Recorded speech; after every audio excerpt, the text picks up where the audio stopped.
Welcome to this video on how to use ACARS to uplink route performance and wind information into the FMC during the initialization procedure. Over here on the left is my documentation on the procedure for initializing the FMC via ACARS. It is FCOM compliant with just a few minor modifications for logic, flow, that kind of thing. Up here in the middle is the page 5 of the flight plan, where all of the information for either manually entering or validating what has been uplinked via ACARS into the FMC during the initialization. Down the bottom here is a completed TODC, takeoff data card. If you haven't seen one of these, it's because you haven't reached your ACC ground school. You'll do a couple of these there, get familiar with it, and then obviously a lot more as your sims go on. And if you're anything like me, you'll be learning from your mistakes. And sitting over here on the right is the CDU that we use to input information into the FMC. So just a quick word about the keyboard layout on this ACARS enabled CDU. You can see it has a dedicated VNAV switch, which takes you to whichever is the default VNAV page, whether it be climb, cruise, or descent, depending on your phase of flight. The other layout shown here now is the one from the non-ACARS CDU, which has dedicated climb, cruise, and descent buttons, which takes you straight to the relevant VNAV page. The other reason I bring this up is because there is a variation in the order of the legs button, progress button, and fix button, and that has an impact on the way we finish off the procedure on the bottom left there. So there's a variation there between the ACARS and non-ACARS setup. In the end, it actually doesn't matter which order you do those buttons in. I just work left to right, but we'll come to that in a moment. At this point, it's probably worth just stopping and pointing out where in the pre-flight sequence this CDU initialization action takes place. So the pre-flight sequence may or may not begin with the electrical power up, depending on whether it's required, but it'll quickly move into this preliminary pre-flight, which is typically done by the first officer or the first pilot to walk into the flight deck. Embedded at the bottom of that in the FCOM is a comment about getting the ATIS and calculating your OPT performance information. Inherent in that is a quick discussion between the captain and the first officer to look at the flight plan, the weather, the NOTAMs, and decide how much fuel we're going to carry, because that'll be integral in having a takeoff weight to go into OPT with. But once we have all the information, we should be ready to head in and initialize the FMC. As you can see over on the right here, the IDENT page is showing, ready to go, which is actually the starting point of the initialization procedure, both manual and ACARS uplinking. But sometimes you'll walk onto the flight deck, you won't see that page, you'll see a different page. Say, for example, you might see the route page. So if you are on a page where you don't want to start, like here I'm on the route page, this is not where I want to start. I want to go to that IDENT page hidden under the init ref key. The way to get there is to press the init ref key. So having hit the init ref key, you might hope that you end up on the IDENT page, but in fact there's a good chance you won't. And in this case, I've ended up on PERF INIT. But what it has given me is this index prompt, which will take me to the list of pages that I can access through init ref. And from that index prompt, I can now see a list of all of the initialization and reference pages that are accessible through the init ref key index prompt. I want to go to the IDENT key, which is up here on one left. Just before we begin, I just want to point out this scratchpad message here that we're being given, enter IRS position. We're going to get a series of different scratchpad messages during the uplinking process, which we'll need to keep an eye on in order to track the progress of the various uplinks that happen in the background. In this case, we have enter IRS position showing, because during the preliminary pre-flight, we put the IRSs into nav mode, kicking off an alignment, and eventually they get to the point where they want an IRS position from the CDU in order to complete that alignment process. We'll be getting onto that shortly, but for right now, let's kick into this initialization procedure. So it begins here on the initref ident page. We need to check the model number, the engine rating, and the active nav database to make sure it's current. And if it looks like we're going to run out, we might want to have a look and see whether the next database is ready to go. Having done those three items, we're ready to move on to the POS INIT page of the init ref page tree, where we're going to provide the IRSs with that position. And so just to remind you that the design of the FMC is such that during the initialization process, typically you can usually just keep hitting this 6 right line select key down here, which will take you to the next page to set up. Doesn't always work. Sometimes you've got to go to next page first. but typically when you finish with a page or a set of pages under a key, you use this 6 right key to take you off to the next logical page. It steps you through all the pages hidden under the init ref button, but it also takes you out of the init ref into, for example, the root, and then back into init ref again, just basically to continue that logical setup. In any case, having finished with the ident page, our next page to set up is POS INIT, so we'll use the 6 right key and head on in. So here we are on the position initialization page, where we can see the set IRS prompt has got some boxes. Those boxes are indications of a mandatory item that we need to fill before we progress on. We've also got some optional items up here. This can be used to provide a reference airport and a gate and get a lat long that way, but we'll be using the more accurate GPS position, which can be found on page 2. As you can see, the POS INIT page has 3 pages. We're going to go to page 2 using the next page button. The next page prompt brings us to page 2 of what used to be the init position page, but is now the position reference page. In here you can see we've got GPS positions for GPS left and right. For the moment the IRSs aren't aligned, so they don't have positions, and the FMC doesn't have a position either. What we're going to do is line select one of the GPSs using the line select key 1, 2, 3, 4 into the scratch pad, and then take it back to page 1. And with GPS position selected into the scratch pad, we can now go back to page 1. The previous page button has brought us back to page 1, which is POS INIT, and we can now line select from the scratch pad into the set IRS position prompt, which is 1, 2, 3, 4 right. With the GPS lat and long selected into the set IRS position boxes, this page is now complete. The IRSs will now complete their alignment and display the PFD and NDs when they're done. The next thing we want to do is head on to the root page. So we'll use the root key here, line select key 6 right. And here we are on the root page. There's no actual requirement to put any origin, destination, flight number in. The FMC knows the tail number of the aircraft, so all we have to do to initiate the uplink is to click on 3 right here, this flight plan request button. At this point, we know the flight plan request has gone out because the request button is an inverse on the CDU here. At this point, I usually start a timer on the clock in front of me, just so that when I'm doing other things, I can look down after a few minutes and realize how much time has gone by. And if the flight plan hasn't uploaded, isn't ready to go, then I can assume we have a problem. There is a service bulletin in the FCOM which talks about interrupted data link messages and how to clear them. And the procedure basically involves the FMC selector on the navigation transfer panel.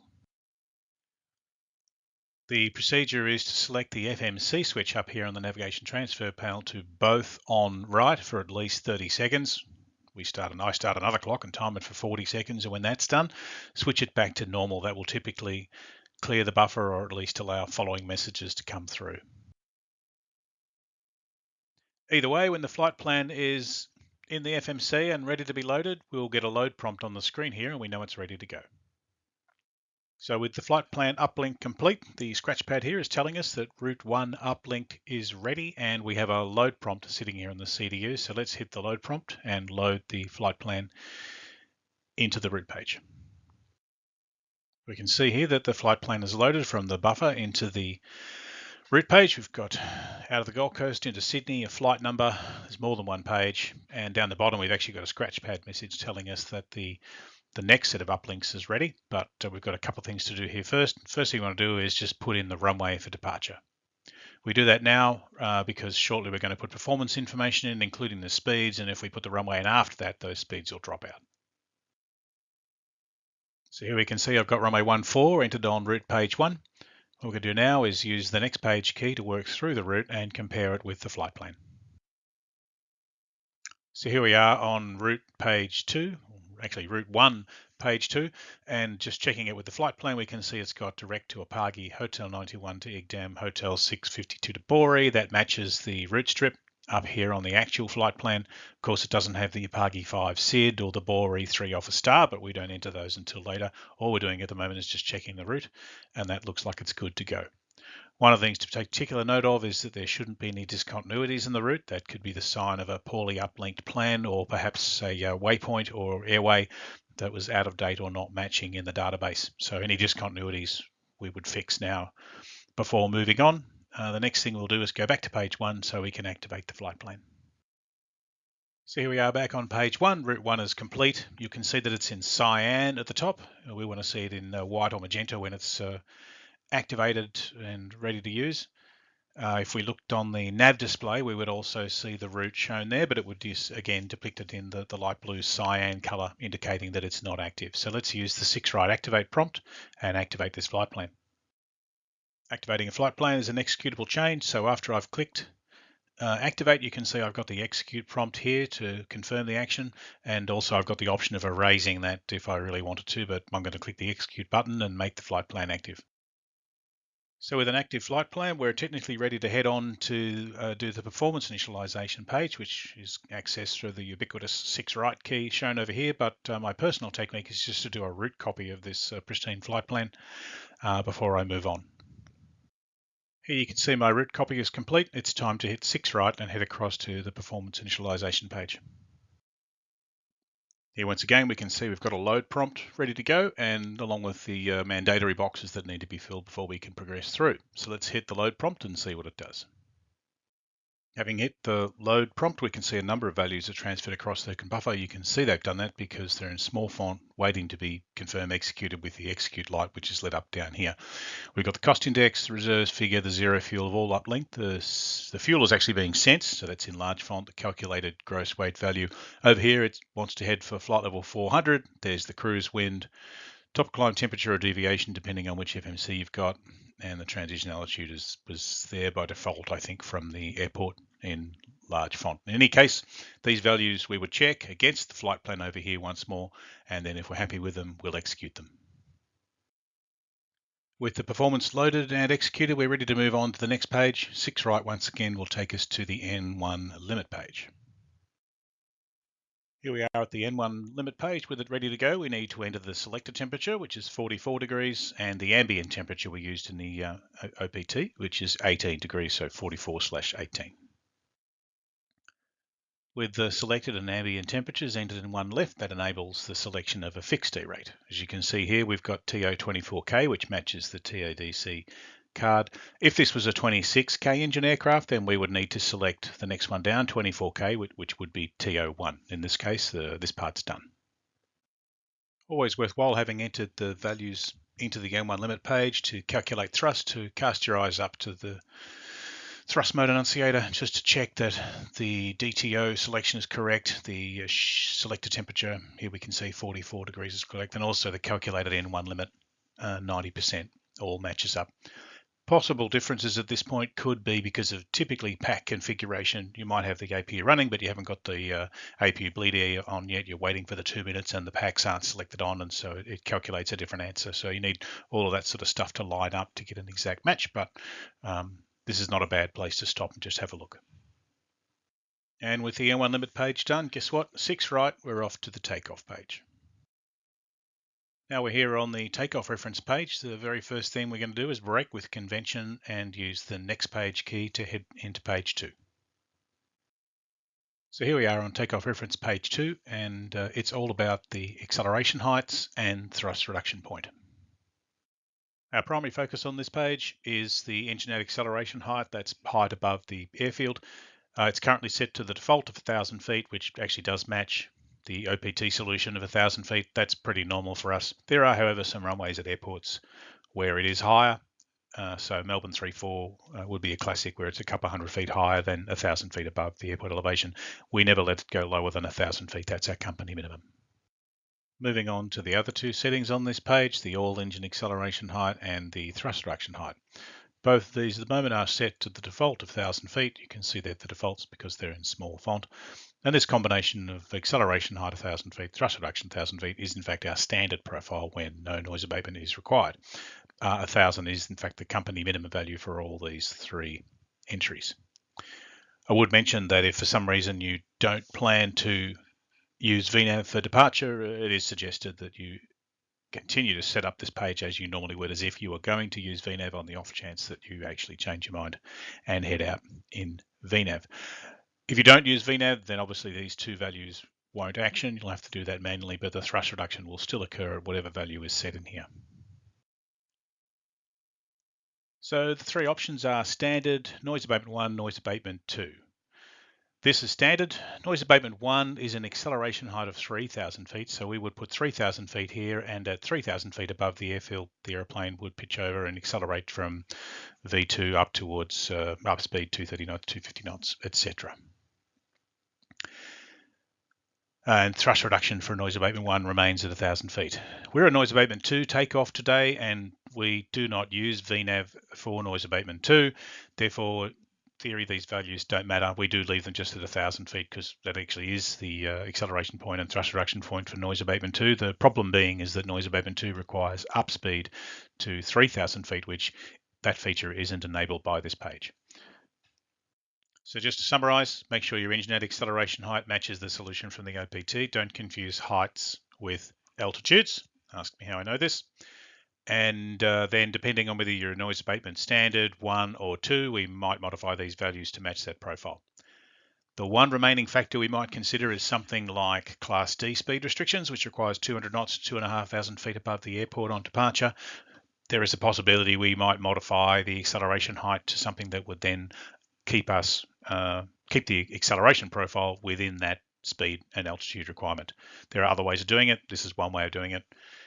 Finally, I have seen this altitude here modified and pushed up a bit when you've got an altitude requirement shortly after departure in a SID. That's a little less usual. But in any case, this page is done. Let's use the previous page key and go back to TKOFF REF Page 1. TKOFF REF Page 1, first thing we'll do is enter the flap. And with the flap entered, let's enter the speeds.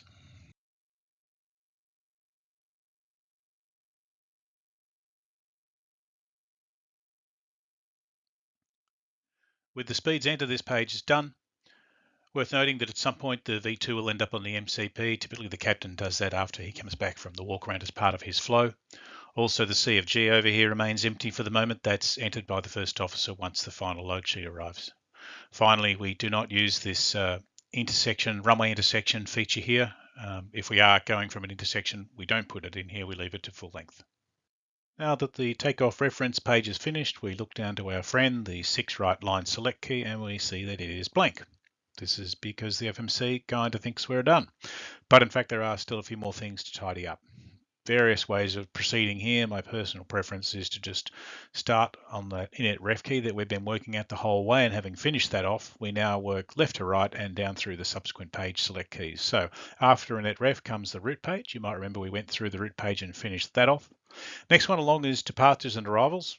That might be a logical choice at this point, but our procedure is not to enter the SID until we receive an airways clearance. There is a little wiggle room coming on that. The next key across is ATC. We won't be doing any of that kind of stuff today.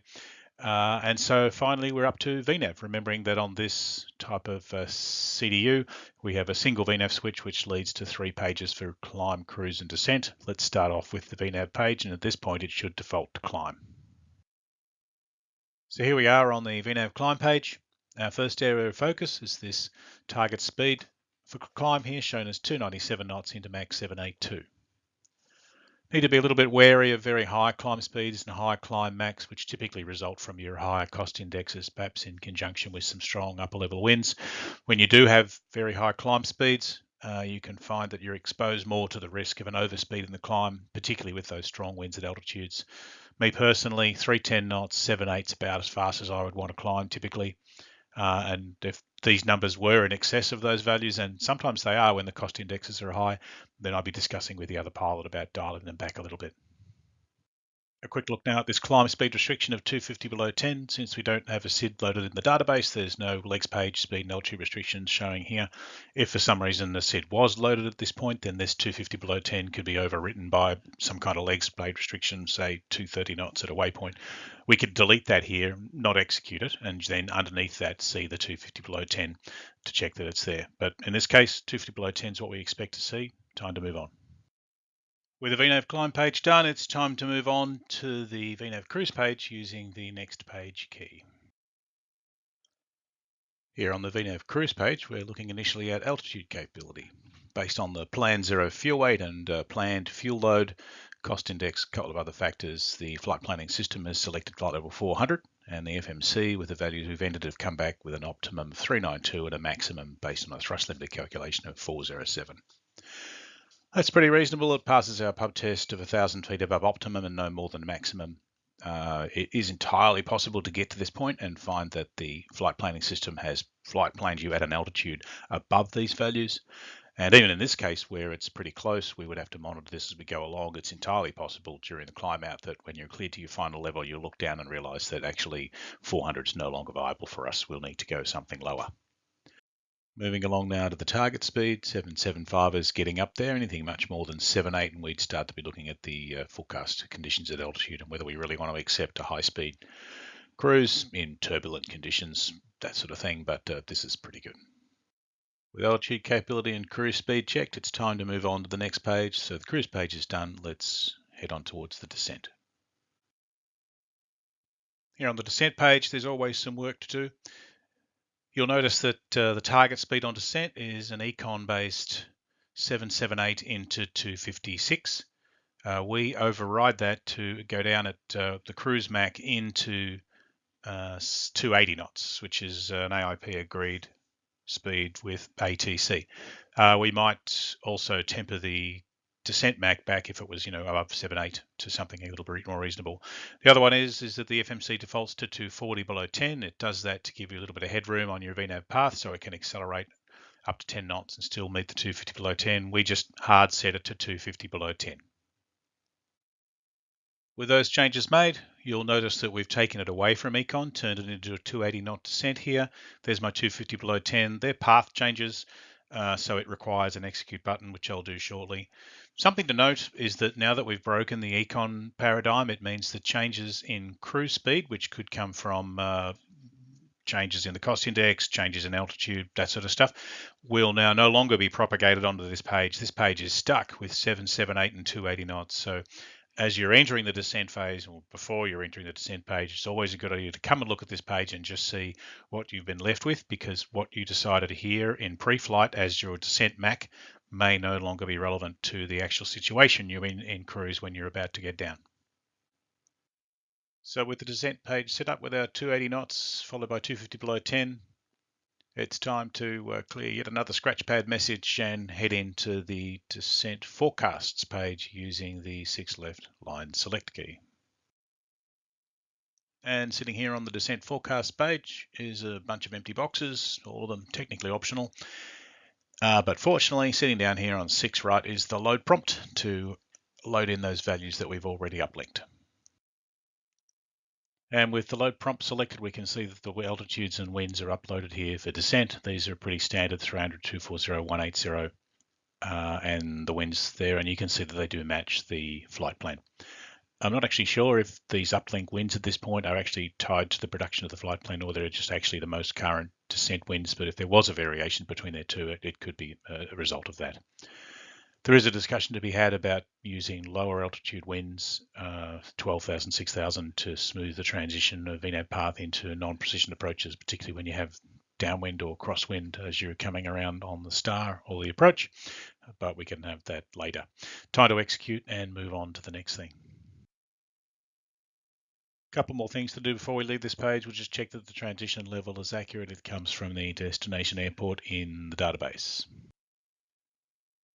Moving on here to the destination airport QNH.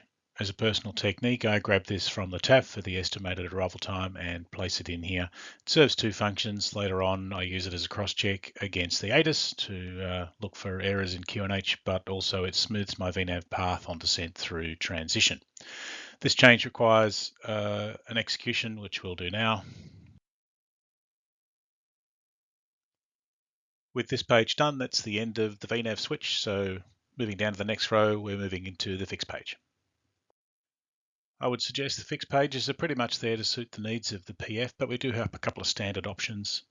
If we do have an engine out SID with distances or tracks, we'll often build those on this page, at least the distance, so we've got some visual reference on the ND to, for example, see when to turn off runway departure track onto the single engine failure procedure. Outside of that, we'll usually put the airport reference and the 25-mile MSA ring, depending on whether it's the VOR or the airport or whatever else it is, on page 1. However you choose to do it, with fixed page 1 done, it's time to move on to fixed page 2. And as for fixed page 2, once again, what does the PF want? But in the absence of that information, there might be a waypoint in relation to the single engine failure procedure after initial turn requirement. But if that doesn't exist, then the initial approach fix for the most likely approach runway for the return to the departure airport. With the fixed page is done, time to move on to the legs page. Here on the legs page, we're typically not concerned with the waypoints. If there was a discontinuity that we'd identified on the route page, we might have come in here to tidy it up. If we were tracking via some kind of flexible route with latitudes and longitudes, then we'd be coming in here checking the full latitude and longitude and track and distance as well. But outside of those pretty unusual exceptions, we're not looking at the waypoints here. We have a quick look at the R&P just to check that the departure R&P of 1 mile matches the requirement for the SID. Typically 1 is the default anyway. But really what we're trying to do here is once again resolve another one of these scratch pad messages. So we'll head into route data and upload the cruise winds. So here we are on the active Route 1 data page, and we can see that our waypoints already have winds against them. Don't be fooled. This is our top of climb wind we entered, which I think was for flight level 400. And that wind will be propagated out through all the waypoints through the rest of the flight plan, whether it be a short Melbourne-Sydney or a much longer Melbourne-Bali. Fortunately, rather than having to type them all in, we have a load prompt here, so let's load the uplinked winds. With the load prompt selected, we can see the winds have been uplinked here on the right, and they will be uplinked all the way through the flight plan for the appropriate waypoints. Worth pointing out that the FMC only uplinks 1 level. It will uplink the cruise level. If your flight is long enough and it has a planned step climb, then you'll have a different set of information shown here on the flight plan. But the FMC will only uplink 1 level of winds for all waypoints all the way through the plan. So if we were later on planning to step up to a higher altitude, we'd need to uplink new winds for that altitude, possibly before we look at going up to assess the suitability of that level. In any case, the winds are uplinks, time to execute. With the cruise winds loaded and executed, we're done with the legs page. Don't plan on holding just at the moment. FMC comms not really relevant now, so we're now looking at the progress page. So the progress page is basically just a gross error check. We want to see that for the airport destination Sydney, the distance shown here, 387, is in the same ballpark as the distance on the flight plan. There'll be differences. We don't have a SID, we don't have a star, etc. But if I look down here and I saw 1,300 miles in the FMC, I'd know that I'd probably typed in a bad waypoint. Also, if you have your fuel on board at this point, this should be a good guesstimate at your arrival fuel. Again, no SID, no star. You're probably 500 kilos out there, but again, ballpark figures we're looking at here. So with the progress page done, if we look down, we'll see the menu. That's not relevant. N1 page, you might remember we did the N1 page. So really, we're at the end. Thanks for hanging in there for the FMC setup procedure via ACARS Uplinking.